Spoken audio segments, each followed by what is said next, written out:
Joan Pearl Wolfe, 1942, Hankley Common. Who killed the girl known only as the Wigwam Girl?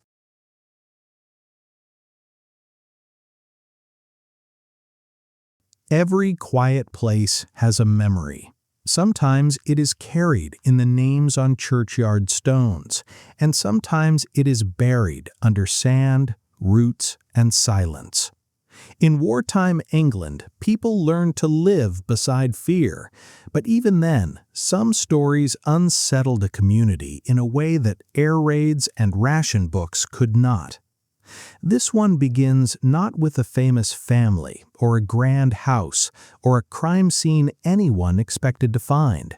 It begins with a young woman drifting through Surrey with no fixed place to sleep and a Canadian soldier stationed far from home.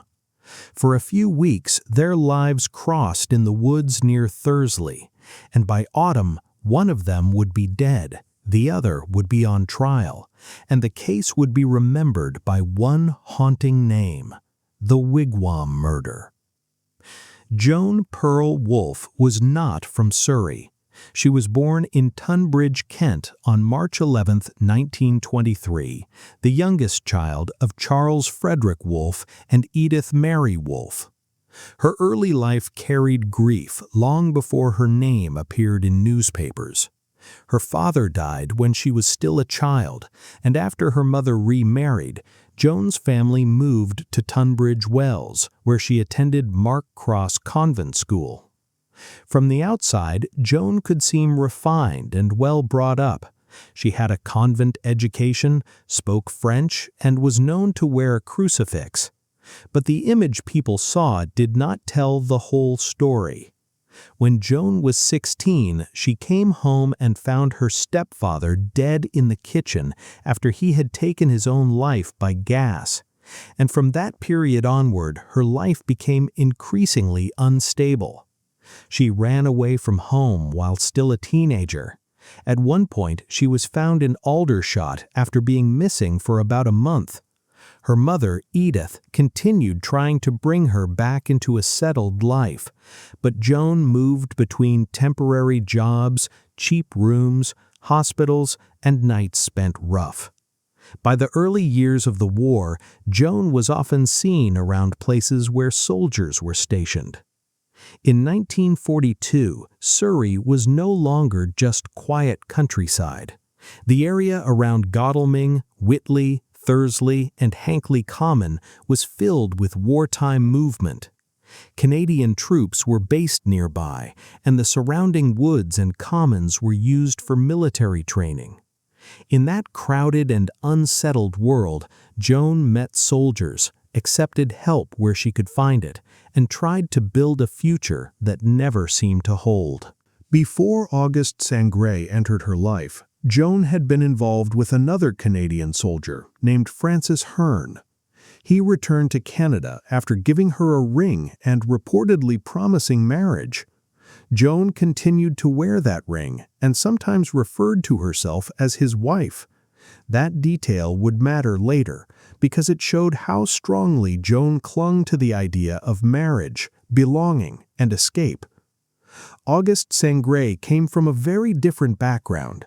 He was born in Battleford, Saskatchewan on August 28, 1913, and was of French-Canadian and Cree heritage. His upbringing was poor, and he had little formal education. Reports describe him as largely unable to read, though he had practical skills, including the ability to build shelters from natural materials. His life before the army was troubled. Accounts describe convictions and incidents involving theft, vagrancy, assault, and threats. During the Second World War, he served with Canadian forces in Britain, and by July of 1942, he was stationed near Godalming.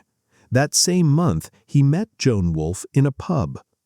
The date was July 17, 1942. At first, nothing about that meeting would have warned anyone of what was coming. Joan and Sangray talked, walked together, and soon began spending time with each other. But Joan had no secure home, and that made the relationship immediate, intense, and dangerous in ways neither of them may have fully understood. After one of their early meetings, Sangre took Joan into woodland near Thursley, close to his barracks, and built her a shelter. It was made from branches, military capes, and whatever materials he could use. The press later called it a wigwam, and that word would attach itself to the entire case. To locals, Joan became known as the Wigwam Girl. Sangre would meet Joan in the evening, spend time with her in the shelter, return to camp for roll call, and then sometimes go back to her afterward. The arrangement was risky, and military authorities eventually found out. The first shelter was destroyed. Sangre built another, and for a short time, Joan also stayed in the old Thursley Cricket Pavilion. Inside that pavilion, Joan left words on the wall. One message referred to Canada and to Sangre, suggesting that she imagined a future with him across the Atlantic. It was not proof of what would happen, but it revealed what she hoped might happen. Joan wanted marriage, stability, and a place where she would no longer be wandering from one temporary refuge to another. Within days of meeting Sangre, Joan wrote that she believed she might be pregnant and wanted to marry him. The timing created a question that has followed the case ever since. If she was pregnant at that point, some accounts suggest Sangre could not have been the father because they had only known each other briefly. But in the investigation and trial, the pregnancy claim became central to the motive presented by the prosecution. By early September, the relationship had become strained by uncertainty. Joan was still dependent on improvised places to sleep, while Sangre remained tied to military routine. He had reportedly taken steps towards applying for permission to marry her, but their future was far from secure. Then, around the middle of September, Joan vanished. On September 14, 1942, Sangre told someone he was looking for Joan and was worried about her. He reportedly visited Kate Hayter, a Tunsley woman who had known Joan and had sometimes allowed her to stay, wash, and change clothes, but Joan was not there. At first, her disappearance may not have seemed impossible because Joan had vanished before and often moved unpredictably from place to place. But this time, she did not return. She did not reappear in Godalming or Tunsley or at the Pavilion. She did not come back to her mother.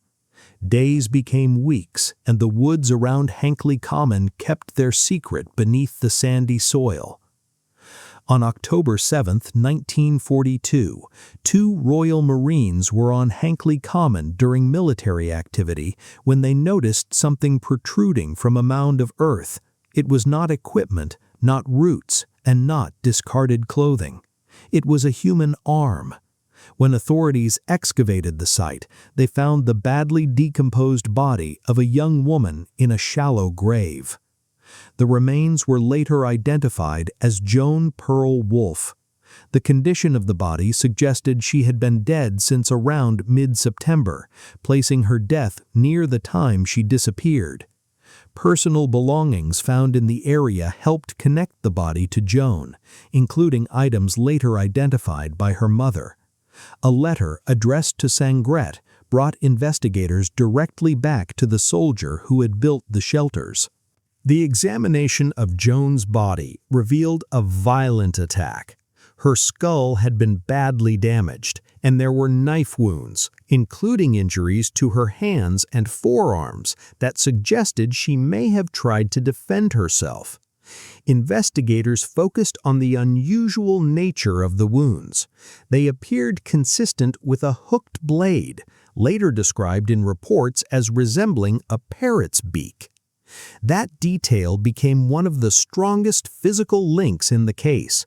Police searched the area and the military camp. A hooked knife was found hidden in a drain pipe at Whitley Barracks, where Sangre was stationed. The prosecution would later argue that this knife matched the wounds and that Sangre had used it both in the construction of the shelters and in the attack on Joan. Sangre was questioned at Godalming police station. What followed became famous in its own right. His statement ran to about 17,000 words and took days to write out in longhand. At the time, it was described as the longest police statement of its kind in Britain. A long statement did not mean a simple explanation. Sangre admitted knowing Joan and described their relationship, the shelters, and the days before she disappeared, but he denied murder. The investigators believed the circumstances, the letters, the suspected pregnancy, and the knife all pointed in one direction. On December 6, 1942, Auguste Sangre was arrested and charged with the murder of Joan Pearl Wolfe. The trial began on February 24, 1943. It was held in wartime Britain, with a Canadian soldier as the accused, a young English woman as the victim, and a case built largely on circumstantial evidence. That alone would have attracted attention, but the trial became known for something even more unsettling.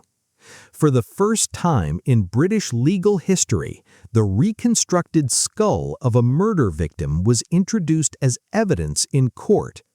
Pathologists used Joan's skull to demonstrate how the alleged weapon could have caused the injuries.